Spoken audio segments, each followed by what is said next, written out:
বিসমিল্লাহির রহমানির রহিম। আসসালামু আলাইকুম ওয়া রাহমাতুল্লাহ। আমি আপনাদের মাঝে হযরত মুআবিয়া রাদিয়াল্লাহু তাআলা আনহুর সংক্ষিপ্ত জীবনী বর্ণনা করব। হযরত মুআবিয়া রাদিয়াল্লাহু তাআলা আনহু ছিলেন আবু সুফিয়ানের ছেলে, আর তার মা ছিলেন হিন্দ। আবু সুফিয়ান মক্কা বিজয়ের আগে ছিলেন ইসলামের প্রধান বিরোধী, এবং হিন্দ ছিলেন রাসূলুল্লাহ সাল্লাল্লাহু আলাইহি সাল্লাম চাচা হযরত হামজা রাদিয়াল্লাহু তাআলা আনহুর শাহাদাতের পর তার বুক চিরে কলিজা খাওয়া সেই নারী। তার সন্তানই ছিলেন হযরত মুআবিয়া রাদিয়াল্লাহু তাআলা আনহু।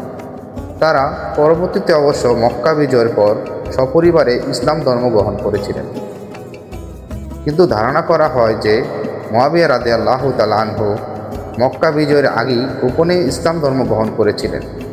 সেই কারণেই তিনি মুসলমানদের বিরুদ্ধে বদর যুদ্ধে, খন্দক যুদ্ধে, উহুদ যুদ্ধে কোনো যুদ্ধেই অংশগ্রহণ করেননি।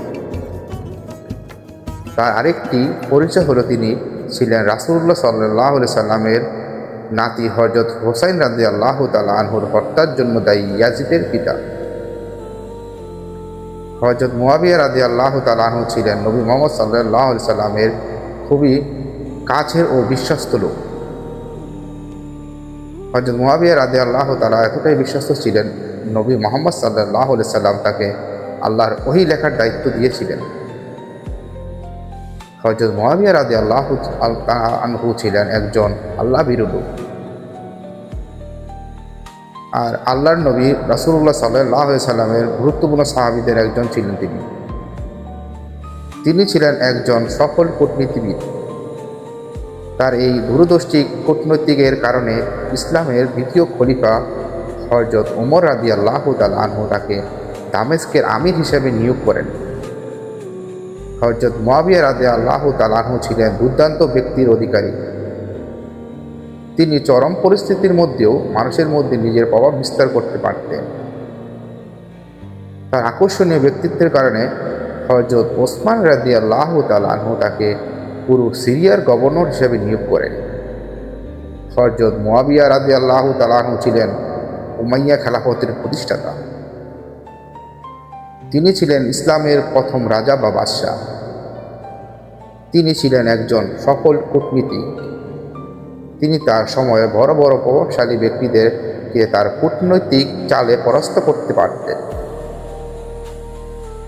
তার শাসন আমল ছিল আরবের ইতিহাসে শ্রেষ্ঠ শাসন আমল। ওই সময়ে মুসলিম কোনো ভিক্ষুক ছিল না সারা বিশ্বে। এতটাই সুশাসক ছিলেন তিনি, তার শাসন আমলে অমুসলিমরাও ছিল নিরাপদ। তার শাসন আমল নারীদের ঘরে দরজা না লাগিয়েও ঘুমাতে পারত। রাস্তা ভরে থাকা টাকাও কারো উঠানোর সাহস ছিল না। ওই সময় শাসক ও জনগণের মধ্যে কোনো পার্থক্য ছিল না কোনো মতভেদ। তিনি দক্ষতার সাথে দীর্ঘ 23 বছর পুরো বিশ্ব শাসন করেছিলেন। তার শাসন আমল ছিল ইসলামের ইতিহাসের স্বর্ণযুগ। তার ব্যাপারে অনেক দলের অনেক মত থাকলেও তার শাসন আমল নিয়ে কোনো বিরূপ মন্তব্য পাওয়া যায় না। হযরত মুআবিয়া রাদিয়াল্লাহু তাআলা আনহু ইয়াজিদের পিতা হবার কারণে তাকে অনেক ধর্মীয় গোষ্ঠী অনেক বিরূপ মন্তব্য করে থাকে।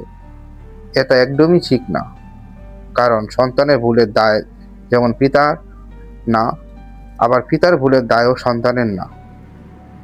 তাই আল্লাহ রাসূলের প্রিয় বিশ্বস্ত সাহাবী হযরত মুআবিয়া রাদিয়াল্লাহু তাআলা আনহুকে আমরা সবাই সম্মান করব ইনশাআল্লাহ।